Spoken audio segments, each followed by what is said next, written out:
Lukas Kapitulo 7. Nang matapos na niya ang lahat ng kanyang mga pananalita sa mga pakinig ng bayan, ay pumasok siya sa Capernaum.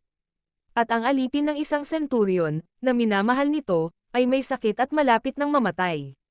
At nang marinig niya ang tungkol kay Jesus, ay pinaparon niya sa kanya ang matatanda sa mga Hudyo, na ipamanhik sa kanya, na pamaron at iligtas ang kanyang alipin. At nang magsidating sila kay Jesus, ay ipinamanhik nilang mapilit sa kanya, na sinasabi, karapat-dapat siya na gawin mo sa kanya ito. Sapagkat iniibig niya ang ating bansa, at ipinagtayo niya tayo ng ating sinagoga. At si Jesus ay sumama sa kanila. At nang siya'y dinalubhang malayo sa bahay, ay nagsugo sa kanya ang senturyon ng mga kaibigan, na nagsisipagsabi sa kanya, Panginoon, huwag ka nang maligalig, sapagkat di ako karapat-dapat na ikaw ay pumasok sa silong ng aking bubungan. Dahil dito'y hindi ko inakalang ako'y karapat-dapat man lamang pamaryan sa iyo, datapwat sabihin mo ang salita, at gagaling ang aking alipin.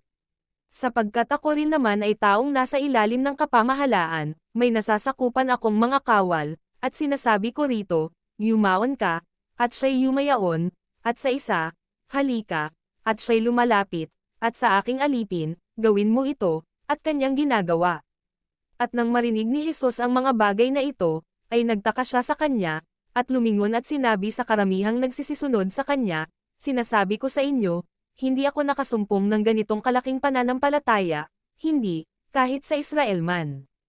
At pagbalik sa bahay ng mga sinugo, ay kanilang naratnang magaling na ang alipin.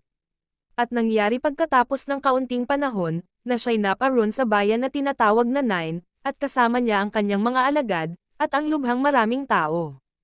At nang siya ngay malapit na sa pintuan ng bayan, narito, inilalabas ang isang patay, bagtong na anak na lalaki ng kanyang ina, at siya'y baw, at kasama niya ang maraming tao na taga-bayan. At pagkakita sa kanya ng Panginoon, siya'y kinahabagan niya, at sinabi sa kanya, huwag kang tumangis. At siya'y lumapit at hinipo ang kabaong, at ang nangagdadala ay tumigil. At sinabi niya, binata, sinasabi ko sa iyo, magbangon ka. At naupo ang patay, at nagpasimulang magsalita. At siya'y ibinigay niya sa kanyang ina. At sinidlan ng takot ang lahat, at niluluwalhati nila ang Diyos, na sinasabi, lumitaw sa gitna natin ang isang dakilang propeta, at dinalaw ng Diyos ang kanyang bayan.